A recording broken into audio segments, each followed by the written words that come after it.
Welcome you in the ninth lecture regarding technology transfer through strategic alliance and the joint venture. And I'm still in the module on joint venture, and now I'm specifically talk on key compliance. Now, in the key compliance, my talks concentrate on what are the things you should address before you go for formal agreement of joint venture. Now, in these particular talks, I do not differentiate about the foreign joint venture or the joint venture with the foreign partner and the domestic joint venture. I take both the thing together, and so you might find somewhere it is confusing. So, I am going to explain in which point is for a foreign joint venture and which point is for applicable for both domestic as well as foreign joint venture. My first point is to check the sectoral cap for the foreign direct investment in the proposed joint venture. Now, I have referred these particular talks in my last lecture too. Let me detail out this particular issue here in this talk. Now, if you are looking for a foreign partner to make an investment with you in a joint venture, then in that case you need to go through the sectoral guideline, and which are the places you should see this particular sectoral guideline. The first thing which you need to look into is RBI guideline relating to the sectoral cap.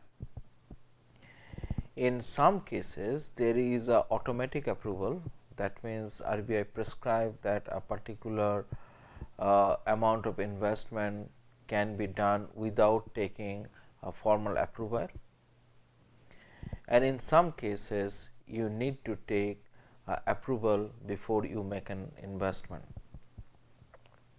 So, if it is automatic, then you will find it will go through FIPB, foreign investment promotion board. So, you have to look into what is their prescriptions relating to a particular sectors, and please do remember this particular segment is not fixed, it is revised periodically, and it is also prescribed additional compliances relating to the investment criteria, which I am going to talk you little detail after some time. Then you need to look into is there any regulation which prescribed by a capital market regulator relating to foreign direct investment, because if you are promoting or incorporating a public limited company as a product of joint venture agreement, then in that circumstances you need to take a necessary permission from the capital market regulator, that is Security Exchange Board of India, in short they known as SEBI. And in those circumstances also you need to look into the other requirement, like listing requirement, and you might require to fulfill those particular listing criteria if you want to list your company in post incorporation. Apart from this, there is other sectoral regulators. So, whatever the regulator I talked with you right now, they are basically the central regulator, or you can say the one of the regulator, like RBI is a regulator of a money market, RBI also a regulator of foreign investment, and they are basically regulated in the national market, if you can say, if I can say like this. But apart from that, there might be a sectoral regulator. That means a particular market might have a particular regulator who controls that particular market. Let us take example that it can be relating to uh, financial instrument, like if it is a mutual fund, then there might be some regulator who regulates this particular thing. If it is relating to other production facility, like if it is a power sector, then again you will find there is a specific regulators are there. If it is relating to some of the other sector might be relating to telecommunications and all this, then again you will find a sector. So, what I am trying to drawing your attention that in some of the sector you might find there is a sectoral regulators, and this sectoral regulator is prescribed the additional criteria in case of investment, and these are basically commonly known as sectoral cap. And sectoral caps is generally prescribed by the RBI as well as the sectoral regulator together many of the time, or even sometimes you will find the RBI do prescribe, because RBI also administer Foreign Exchange Management Act, which is dealing with the foreign exchange inflow and outflow, and that is the reason they do also prescribe the regulation relating to the sectoral cap. So, the sectoral cap is very important in case of a foreign joint venture, foreign partner making an investment into a joint venture. So, this particular provision is only applicable if there is a cross boundary joint venture. Now, let me come into the next point is relating to the drafting of Memorandum of Understanding, promoters agreement, drawing detailed terms and conditions of the joint venture. Now, drafting of Memorandum of Understanding for a joint venture is sort of an umbrella agreement. You might detail out the every aspect of the joint venture in that, or you might not detail out every aspect of the joint venture. So, what you can do, you can create a umbrella agreement, and within the umbrella agreement you can have a several more agreement, and I will suggest you to do that, because sometimes you need to change the agreement, and if you change the agreement, a particular agreement or agreement on the particular aspect, then you actually do not disturb the entire agreement, but you only redraft or re-accept that particular agreement itself. So, in case of Memorandum of Understanding, you generally talk about the capital infusion or the finance which the parties will contribute in the venture. You might talk about the technology which you are going to share or which you are going to develop in the future, or which you are going to use for development of the product in the market. You might talk about the control in a new venture within that particular technology. You might talk about the expansion of the business in other market or export right into that particular venture, so much so forth. So, I am going to detail out that what should be the content of a joint venture agreement in my subsequent lectures, but for your understanding you should keep kind of a umbrella agreement for a joint venture. And within the umbrella agreement you should have a promoters agreement. Promoters agreement are generally talks about that how the parties in this particular organization will behave in a future or in a post incorporation scenario, regarding the change of ownership, regarding regarding the infusion of a new capital, regarding the exit of the partner from that particular venture. So, the promoters agreement is very important for the future reference, as well as how the company or the business organization which has been formed out of the joint venture agreement, how they are going to go ahead, or how they are going to be managed in the future. Similarly, you might also draw the details, terms and conditions relating to other issues, maybe relating to the technology transfer, relating to the absorption of the technology, relating to the know-how of the technology which you have passed through. If there is a new technology which is developed out of this joint venture, how, who will have a right over that particular technology. If you wanted to export a particular product which is coming out of that particular newly developed technology, who is going to have that particular export right, so much so forth. So, you detail out many issues which might going to affect your joint venture in future. Then you talk about the name, proposed name, or the trade name of the joint venture. Now, this is quite significant issue in case of the joint venture. Are you going to give the partner's name in the joint venture, or are you going to give a new name into the joint venture?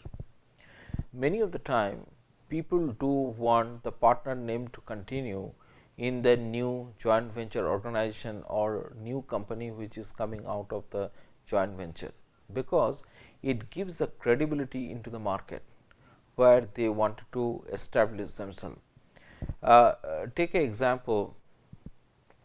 If you find that a company, insurance company coming in Indian market, they always try to take some of the established known operator into the market, and then they co-branded that particular company in the Indian market. Like you will find Birla Sun.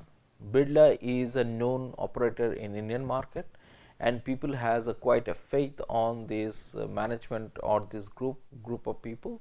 At the same time, Sun is one of the known insurance provider in overseas market. So, whenever they are forming their company, they are keeping these two name in their joint venture, so that people can get the trust, or you can enjoy, you can get the trust easily from the people, because both of them are financially rich.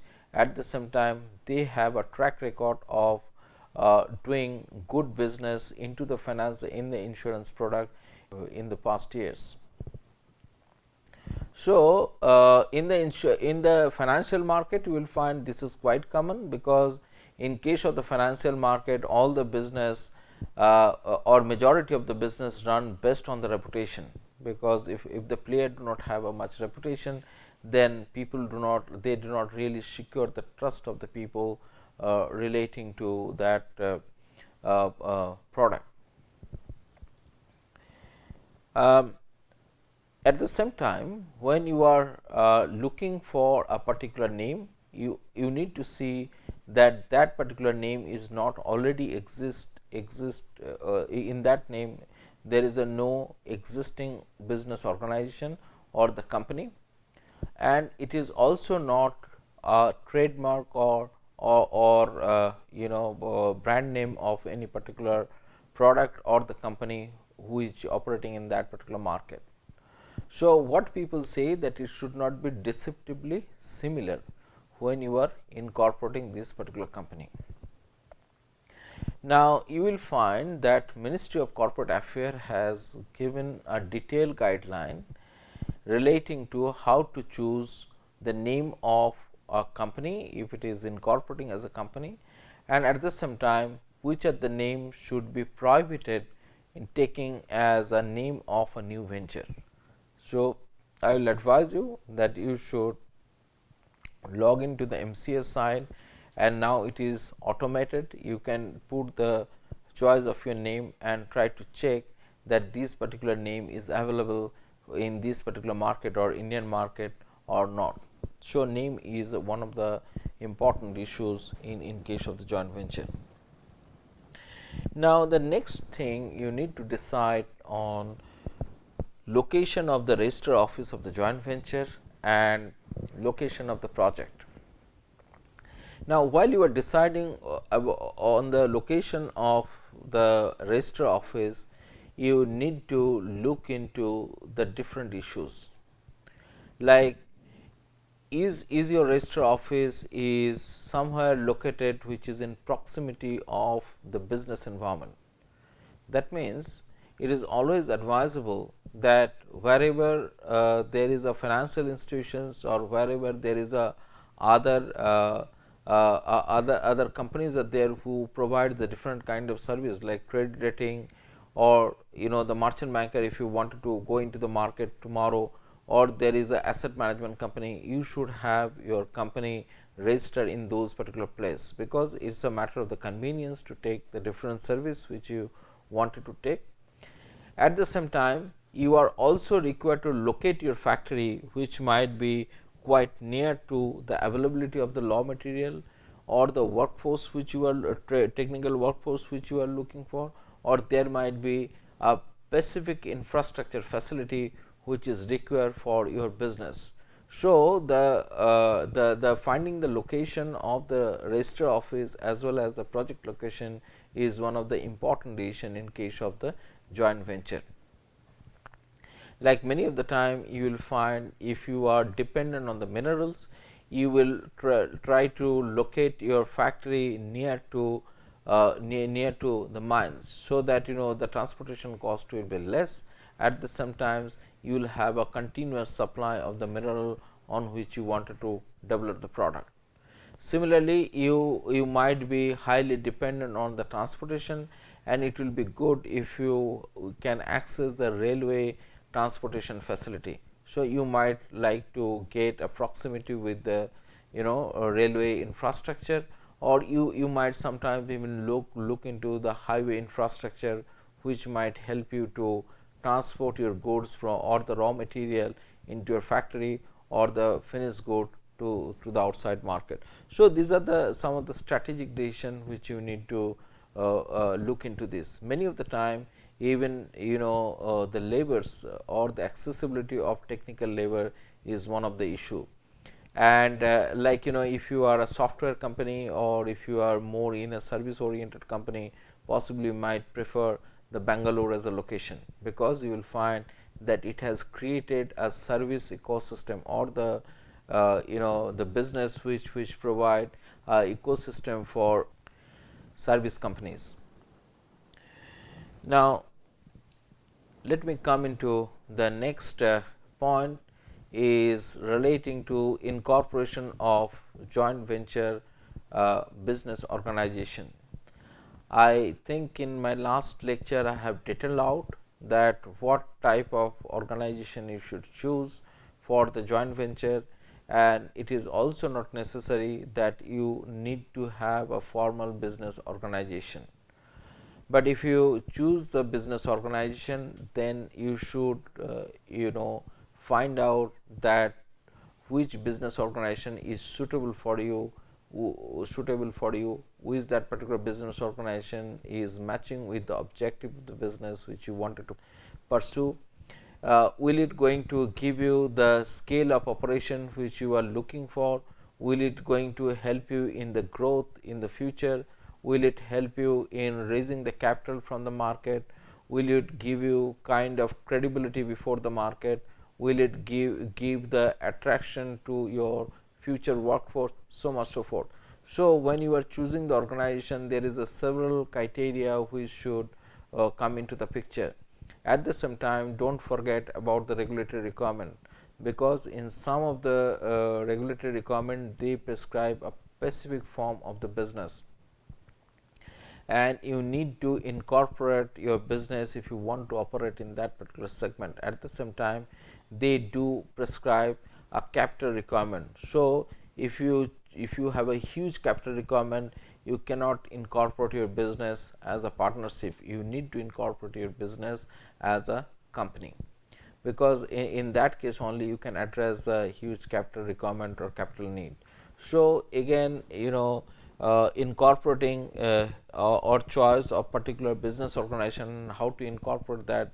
This is a matter which you need to address into your joint venture, or before you go for negotiation in a joint venture. Now, the last one is quite important. It is relating to finding the right kind of people who is going to work in your organization.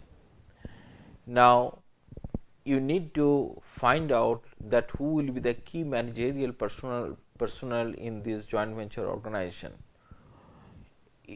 Is it that these people will come from a parent organization, and if they are coming from a parent organization, they are coming in which terms and conditions? So, are you going to select the people from the parent organization, or you are going to select a new set of people for this new organization, or you are going to adopt, or you are going to invite some of the people who are operating in some other market to come and join into this particular market, because there can be some kind of a regulatory prescription, and there can be some kind of a market requirement. Like let me try to give some illustration. Like if somebody wanted to be a director of any company at present, then in that case they are required to acquire director information number from the Indian regulators. So, somebody might be a director in some company, in your partner company in foreign country, but if they wanted to come in India and operate as a director, then they require to take a director identification number. Now, Indian law do prescribe relating to how to appoint the directors, what should be their qualification to be a director, what kind of director he is, because if your joint venture is ultimately incorporating a company, and if it is a public company and public listed company, then in that case you need to comply with the regulatory mandate, and regulator prescribe what should be the composition of the board of directors, and in that particular board of director how many people will be the executive director, how many people will be non-executive director, and how many people will be independent directors, and you need to comply with this particular requirement. Now, these particular types of the directors are different from each other. Like if the person is a executive director, then he generally having a contractual relationship with the company, that means he is an employee of the company. But when you are talking about the non-executive director, they are basically appointed by the shareholders. Again, the independent director, there is a procedure has been laid down, and wherein the qualification of independent director has been prescribed. In the board, there might be a director from the creditors who are giving a credit to your business joint venture, and that particular person is generally known as nominee director. Similarly, in the board, there can be a person who is foreign directors, or who may be the alternate director. Foreign director is a person who generally come from your foreign partner into this joint venture board, and the alternative director means the somebody who act on behalf of a foreign director in his absence. He is known as alternative director, and there might be some directors who are the additional directors who have been appointed by the board for addressing the particular expertization requirement, expert requirement, or expertization which board is looking for. So, what I am trying to drawing your attention, that you need to decide about the management, or who are the people who is going to manage this joint venture company in post incorporation scenario. And these are the issues which you need to do a homework before you even go for a negotiation table. So, my advice is, this homework should be done before you go for a negotiation in a joint venture. Thank you.